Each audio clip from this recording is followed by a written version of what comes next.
حج مبارک بہت ساری یادوں کا ایک مجموعہ ہے اور امت کو یہ یادیں ٹرانسفر کرتے رہنا چاہیے، منتقل کرتے رہنا چاہیے۔ لوگ یہ سمجھتے ہوں گے کہ ہر عید، بقرعید پر، عید الاضحیٰ پر یہی ابراہیم و اسماعیل علیہ السلام کے قصے اور ان کے واقعات کیوں سنائے جاتے ہیں۔ میں کہتا ہوں مسلمانوں پر یہ واقعات سنانا واجب ہے، اخلاقی واجب ہے۔ اس کی وجہ یہی ہے کہ وہ اپنی آنے والی نسلوں کو یہ یادیں تازہ کرتے رہیں اور ان تک یہ تمام روایات اور سنتیں نقل کرتے رہیں۔ ہمارے دین کا سب سے بڑا خاصہ یہی ہے کہ یہ تواتر سے چلا ہے۔ ہمارا دین جو ہے سینہ بسینہ اور سلسلہ بسلسلہ چلتا ہوا آیا ہے۔ اس لیے ہم سب کو چاہیے کہ ان ایام میں اپنے اپنے اولاد کو، اپنی نسلوں کو ان کی یادیں بتائیں اور یہ تمام واقعات بتائیں کہ کیا ہوئے تھے۔ میں تفصیل میں نہ جاتے ہوئے آج کے دن کا ایک عظیم پیغام آپ سب تک پیش کرنا چاہوں گا۔ بقرعید میں ویسے تو تفصیلی جو واقعہ ہے وہ یوں ہے، اس کا میں اجمال بتا کر کے اپنا میسیج دینا چاہتا ہوں۔ سیدنا ابراہیم خلیل اللہ علیہ الصلوۃ والتسلیم اللہ تعالیٰ کے ایک نبی ہیں، برگزیدہ پیغمبر، ایسے جلیل القدر نبی کہ انبیاء کرام علیہ السلام 1,24,000 کم و بیش نبیوں میں حضور اکرم صلی اللہ تعالیٰ علیہ وسلم کے بعد جو سب سے بڑا مرتبہ ہے وہ حضرت ابراہیم علیہ السلام کا ہے۔ حضور صلی اللہ علیہ وسلم کے بعد جو سب سے بڑا مقام ہے وہ حضرت ابراہیم علیہ السلام کا۔ سیدنا ابراہیم علیہ الصلوۃ والتسلیم کی اولاد نہیں تھی۔ آپ نے تقریباً 90 سال عمر پائی اس وقت تک، بلکہ آپ کی عمر اس سے بھی زیادہ ہوئی۔ جب آپ کی عمر پاک 90 سال تک ہوئی تب تک کوئی اولاد نہیں تھی۔ آپ کی زوجہ ایک حضرت سارہ ہیں اور دوسری حضرت ہاجرہ ہیں۔ پھر روایات یہ بتاتی ہیں کہ 100 سال کی عمر ہو گئی لیکن حضرت ابراہیم علیہ السلام نے دعا کرنا نہیں چھوڑا تھا۔ یہاں سے یہ پتہ چلتا ہے کہ بندہ مایوس نہ ہو۔ ویسے تو 70 سال 80 سال مرد کے ہو جائیں تو وہ اپنی اولاد ہونے سے مایوس ہو جاتا ہے کہ اب میری عمر نہیں رہ گئی، لیکن وہ خلاق کائنات جسے چاہے عطا کرے۔ جب وہ حضرت مریم کو شوہر کے بغیر ان کو بیٹا دے سکتا ہے اور حضرت صالح علیہ السلام کی پتھر سے اونٹنی پیدا کر سکتا ہے، تو وہ پھر مولا تعالیٰ 90 سال کیا 100 سال کے بعد بھی چاہے تو اولاد عطا کر سکتا ہے۔ دعا کرنا ترک نہ کریں۔ حضرت ابراہیم علیہ السلام کی دعا قرآن پاک میں موجود ہے۔ آپ یہی دعا کرتے تھے، رب ہب لی من الصالحین، اے اللہ مجھے صالح اولاد عطا فرما، صالحین میں سے مجھے نسل عطا فرما۔ حضرت ابراہیم علیہ الصلوۃ والتسلیم کی اس دعا کو قرآن پاک میں بھی آپ تلاوت میں پائیں گے۔ حضرت ابراہیم علیہ الصلوۃ والتسلیم کی اس دعا کو اللہ تبارک و تعالیٰ نے قبول فرمایا اور پھر اللہ تعالیٰ نے ارشاد فرمایا کہ ہم تمہیں ایک بیٹا عطا کرتے ہیں۔ وہ کیسے معاملات ہوئے یہ بھی دیکھیے۔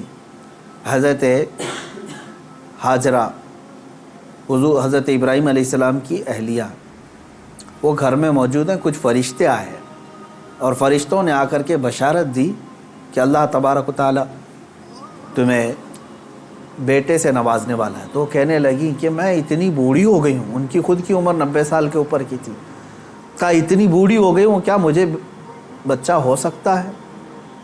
فرشتوں نے کہا ہاں، اللہ تبارک و تعالیٰ جو غالب حکمت والا ہے وہ چاہے تو ہو سکتا ہے۔ تو پھر اللہ تبارک و تعالیٰ نے یہ بشارت دی اور بڑھاپے میں حضرت ابراہیم علیہ السلام کو بیٹے کی بشارت سے نوازا اور اس کے بعد حضرت اسماعیل علیہ السلام کی ولادت ہوئی۔ چند دنوں کے بعد، چند سالوں کے بعد حضرت سارہ سے حضرت ابراہیم علیہ السلام کو دوسرے بیٹے بھی ہوئے، حضرت اسحاق علیہ السلام، یعنی اسی عمر میں۔ اور یہ وہ لوگ ہیں، یہ 2 بیٹے ایسی عمر میں ہوئے۔ اب یہاں بتاتا ہوں میں آپ کو صبر کا اور استقامت کا پھل کتنا عظیم ہوتا ہے۔ 100 سال تک ابراہیم علیہ السلام صبر کرتے رہے اولاد کو، اور اس کے بعد اللہ نے اولاد دیا، 2 بیٹے دیے، ایک اسماعیل علیہ السلام اور دوسرے اسحاق علیہ السلام۔ ان دونوں نبیوں کے بارے میں اگر میں آپ کو بتاؤں، اسحاق علیہ السلام وہ نبی ہیں حضرت ابراہیم علیہ السلام کے وہ بیٹے ہیں جن کو اللہ نے نبی بھی بنایا، اور ان کی نسل میں 30,000 سے زیادہ نبی پیدا کیے تقریباً۔ بنی اسرائیل پوری نسل جو ہے وہ اسحاق علیہ السلام کی نسل ہے۔ اسحاق علیہ السلام کے بیٹے یعقوب علیہ السلام، یعقوب علیہ السلام کے بیٹے یوسف علیہ السلام، یہاں سے پوری بنی اسرائیل چلی، اس میں ہزاروں نبی آئے۔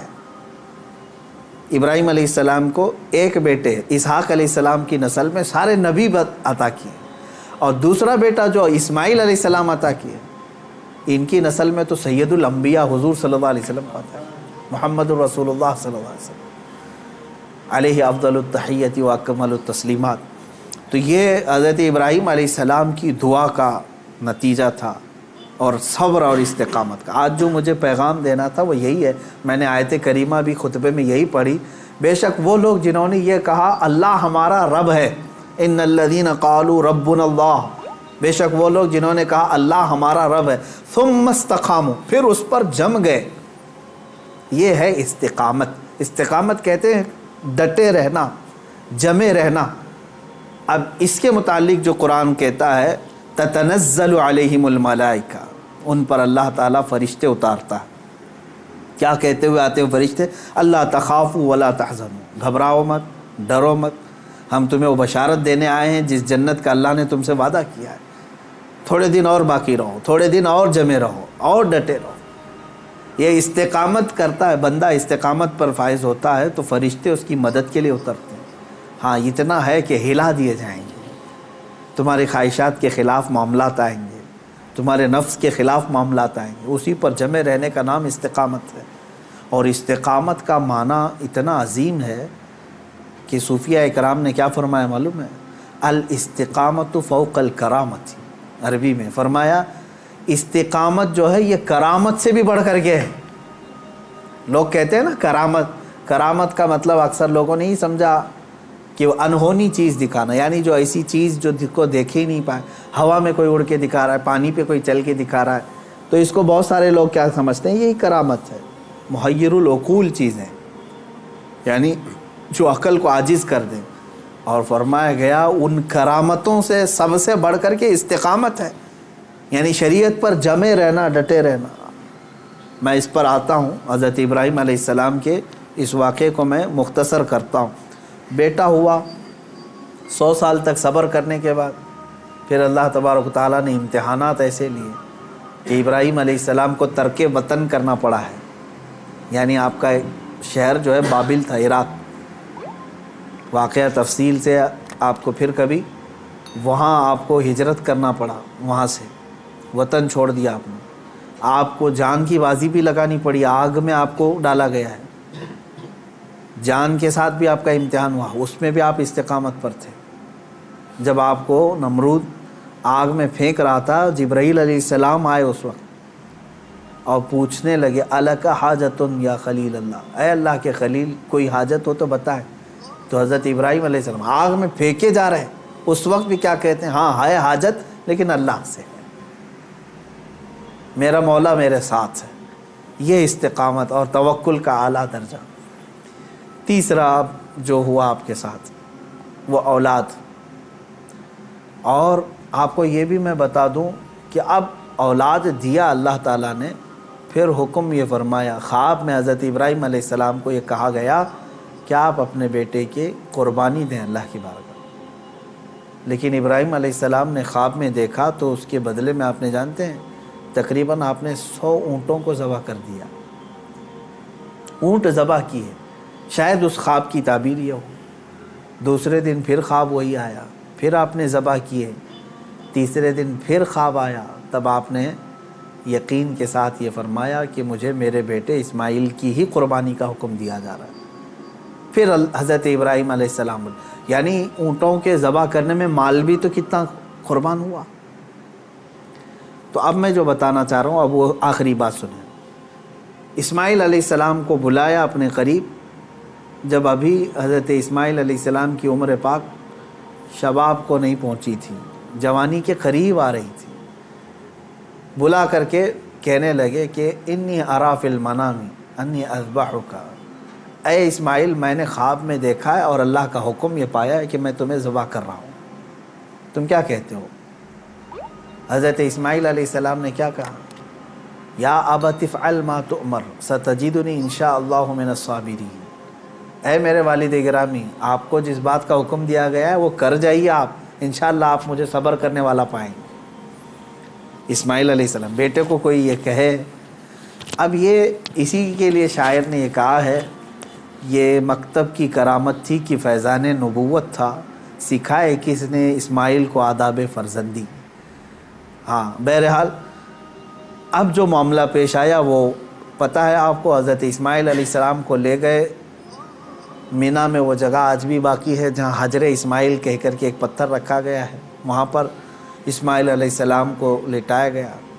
ابراہیم علیہ السلام نے اپنی آنکھوں پر پٹی باندھ دی، ان کے ہاتھ پیر کو باندھ دیا، اور اس کے بعد تیز چاقو سے ان کے گردن پر چھری چلائی، لیکن چھری نہ چلی۔ روایات یہ بتاتی ہیں کہ آپ نے اس چھری کو پتھر پر مارا، پتھر دو ٹکڑے ہو گیا، کٹ گیا، لیکن نرم و نازک گلا نہیں کٹا، 2 مرتبہ نہیں کٹا۔ تیسری مرتبہ آپ نے زور سے چلایا تو کٹ گیا مگر گلا نہیں۔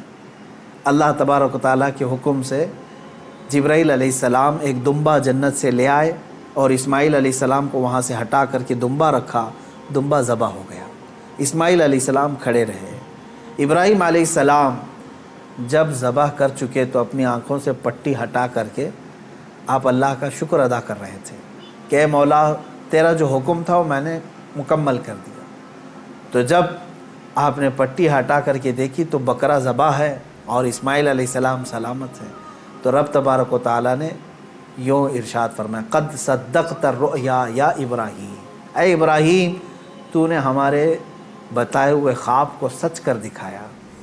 وَنَادَيْنَاهُ بِذِبْحٍ عَظِيمٍ، ہم نے اسماعیل کو ذبح عظیم کے نام سے پکارا۔ اللہ تعالیٰ نے فرمایا، اللہ تبارک و تعالیٰ یہ امتحان لے رہا تھا۔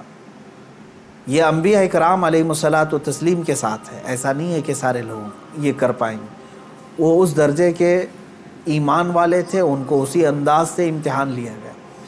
اب جو بات 2 چیزیں عرض کرنی ہے، پہلی بات تو یہ ہے کہ بعض مفسرین نے اور عاشقان رسول نے اس میں پیارا نقطہ یہ بیان فرمایا، گلا نہ کٹنا، ذبح نہ ہونا کیا وجہ تھی؟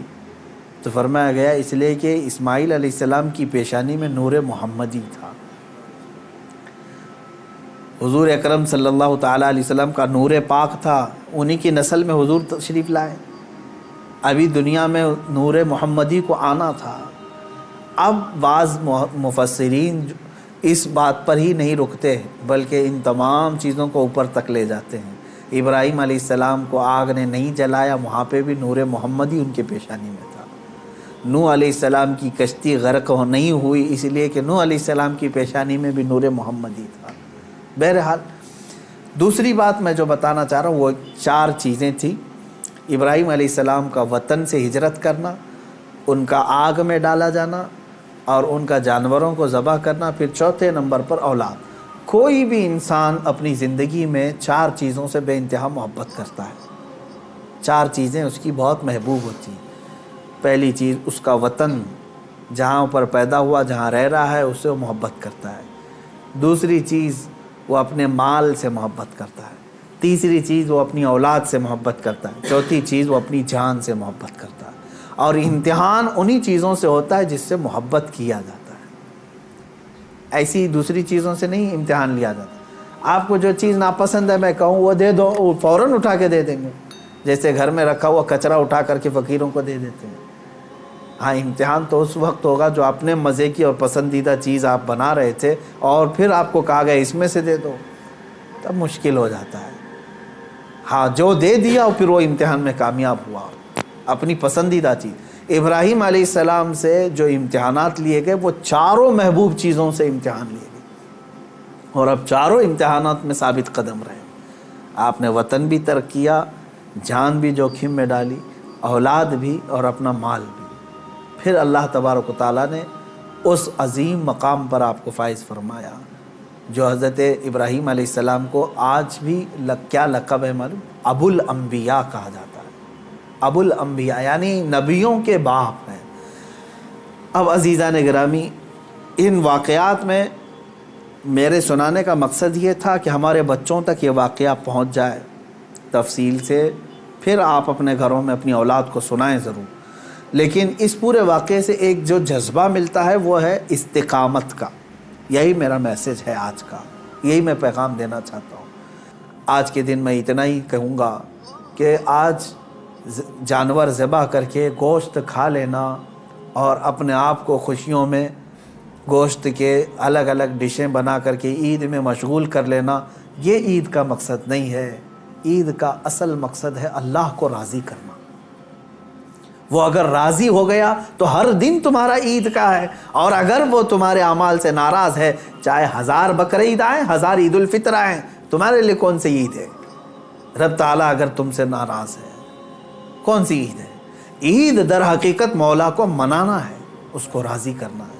قربانیاں گوشت کھانے کے لیے نہیں۔ ایک مسئلہ بھی جاتے جاتے بتا دوں، اگر کسی نے گوشت کھانے یا صرف گوشت کی نیت کر کے قربانی کی کہ آپ گوشت ملنے والا ہے، فلاں فلاں ڈش بننے والی ہے گھر میں، تو کہا گیا کہ اس کی قربانی ہی نہیں ہے، قربانی ہوگی ہی نہیں۔ جس نے گوشت ملے گا اس کو میں بیچوں گا، اتنا کماؤں گا، جس نے بھی یہ نیت کی اس کی قربانی ہوگی ہی نہیں، ہوگی ہی نہیں۔ فرمایا گیا تقرب اللہ کی نیت ہونی چاہیے، میں قربانی کر رہا ہوں صرف اللہ کی رضا کے لیے، نیت یہ ہو، اور پھر گوشت کھانے میں مل گیا تو یہ اللہ کا انعام ہے۔ گوشت تو کھانا ہی ہے، ملتا ہی ہے آپ کو، لیکن نیت پہلے گوشت کھانے کی نہیں ہے، اللہ کو راضی کرنے کی ہے۔ رب تبارک و تعالیٰ راضی ہو جائے۔ میرے عزیزو، آج کے دن اللہ تبارک و تعالیٰ کی بارگاہ میں خصوصی التجا کریں، دعا کریں، مولا کریم عید الاضحیٰ کی برکت سے یہ لاکھوں جو قربانیاں ہیں ان کو قبول فرمائے، اور ان قربانیوں کی برکت سے مولا تعالیٰ ہم سب پر مسجدیں، عیدگاہیں اور ہماری عبادت گاہیں کشادہ فرمائے۔ حرم پاک اور حرم رسول کو مولا تعالیٰ ہم گنہگاروں کے لیے پھر سے کشادہ فرمائے۔ بیت المقدس کو مولا تعالیٰ ظالموں کے چنگل سے آزاد فرمائے، اور تمام عالم اسلام کے مسلمانوں پر رحم و کرم فرمائے۔ خصوصیت کے ساتھ رب ذوالجلال تیرے بارگاہ میں دعا ہے مولا، گستاخان رسول کو ہلاک و برباد فرما دے۔ جو تیرے نبی صلی اللہ علیہ وسلم اسلام اور قرآن اور تیری ذات پر انگلی اٹھائے مولا، ان کو تو عبرت کا نشان بنا دے، ہلاک و برباد فرما دے۔ اے کریم خدا ارحم الراحمین، جو گستاخی کرے چاہے وہ دنیا کی کسی بھی خطے میں ہو، مولا غیب سے تو اپنا سخت پکڑ اور سخت پرسش کا حکم ان کے لیے نازل فرما۔ الہ العالمین تو ان پر عذاب علیم نازل فرما، عذاب عظیم نازل فرما۔ اے کریم خدا ارحم الراحمین، ہم تمامی عالم اسلام کے لیے دعا گوئیں، امت مصطفیٰ کے لیے دعا گوئیں مولا۔ اے کریم خدا، اس عید قرباں میں سب کو امن و امان عطا فرما، ہر طرح کی بلاؤں اور آفتوں سے ہماری حفاظت فرما۔